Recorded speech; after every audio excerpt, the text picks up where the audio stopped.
7 संदूकों में भर के दफन कर दो नफरतें, आज इंसान को मोहब्बत की जरूरत है बहुत। अमेरिका के फ्लोरिडा शहर का मशहूर मियामी बीच पर दौड़ता हुआ एक ट्रक, उसके बाद ट्रक ड्राइवर 2 लोगों को देखता है, अपना ट्रक साइड लगाता है, ट्रक से बंदूक निकालता है और फिर दोनों लोगों पर फायर झोंक देता है।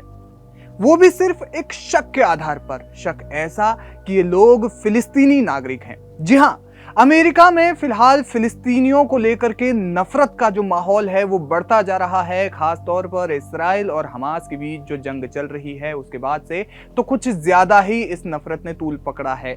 यहां तक कि कई अपराध की घटनाएं हो रही है, हत्याओं के प्रयास की घटनाएं हो रही हैं और तमाम कोशिशें हो रही हैं और इस दौरान बच्चों को भी नहीं बख्शा जा रहा है। लेकिन ये जो घटना, जिस घटना से हमने इस कहानी की भूमिका बांधी कि मियामी बीच से एक ट्रक दौड़ता हुआ आया, उसके बाद ट्रक ड्राइवर ने 2 लोगों को देखा, अपनी बंदूक निकाली और 2 लोगों पर फायर झोंक दिया, वो भी सिर्फ शक के आधार पर। दरअसल फ्लोरिडा में एक शख्स जो है वो इजरायली नागरिक जिसका नाम मोर्देचई ब्राफमैन है, वो ब्राफमैन नाम का शख्स ट्रक दौड़ाता है, वो खुद एक इजरायली नागरिक है। इस दौरान वो ट्रक चलाने का काम करता था और उसके पास में एक गन भी थी। लेकिन जब वो 2 सैलानियों को वहां से गुजरता हुआ देखता है, मियामी बीच पर 2 लोगों को टहलते हुए देखता है, तो उसको शक होता है कि ये लोग फिलिस्तीनी हैं या ना कि अमेरिका या फिर इसराइल के कोई दूसरे नागरिक या फिर वो किसी दूसरे देश के नागरिक भी नहीं है। फिलिस्तीनी होने का शक हुआ, उसने ट्रक साइड पर लगाया और उसके बाद उन पर फायर कर दिया। गनीमत रही कि वो लोग मारे नहीं गए। एक शख्स के कंधे में गोली लगी और दूसरे शख्स के हाथ में गोली लगी। इस तरह से इसके बाद उन दोनों को तुरंत अस्पताल ले जाया गया और अस्पताल जब उनको ले जाया गया तो ज्यादा खून नहीं बहा था, इस वजह से उनकी जान बच गई।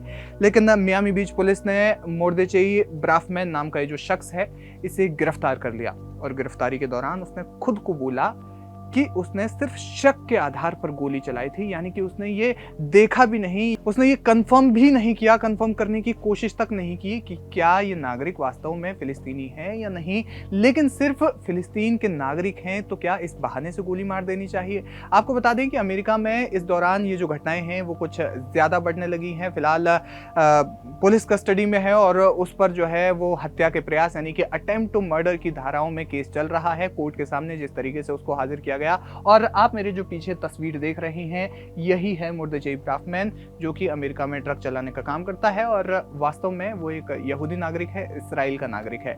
आपको बता दें कि मानवाधिकार संगठनों ने ये कहा है कि अमेरिका में जिस वजह से जब से इसराइल और हमास के बीच में युद्ध शुरू हुआ है तब से फिलिस्तीनियों पर या फिर फिलिस्तीनी मूल के जो नागरिक हैं उन पर जो हत्याएं हैं या फिर उन पर हमले के जो प्रयास हैं वो बहुत ज्यादा बड़े हैं। हाल ही में एक फिलिस्तीनी अमेरिकन बच्ची को जानबूझकर पानी में डुबाने की कोशिश की गई, उसे मारने की कोशिश की गई। इसके अलावा एक फिलिस्तीनी अमेरिकन जो बच्चा था, यानी कि बच्चों को भी नहीं छोड़ा जा रहा है, और जो फिलिस्तीनी अमेरिकन बच्चा था उस पर चाकू से हमला कर दिया गया। तो ये जो नफरतें हैं वो किस कदर बढ़ रही हैं, आप ये जो तमाम जो खबरें हैं उनसे अंदाजा लगा सकते हैं। एक शेर बहुत ज्यादा मशहूर है कि गुनहगारों में हूं शामिल, गुनाहों से नहीं वाकिफ, सजा तो जानता हूं मैं, खुदा जाने खता क्या है। 7 अक्टूबर 2023 के बाद से जब से इसराइल और हमास के बीच में युद्ध शुरू हुआ है, हालांकि अभी तो जंगबंदी चल रही है, लेकिन बावजूद इसके जो नफरत है फिलिस्तीनियों को लेकर के वो बढ़ी है। और खासतौर पर अमेरिका और इसराइल जिस तरीके से याराना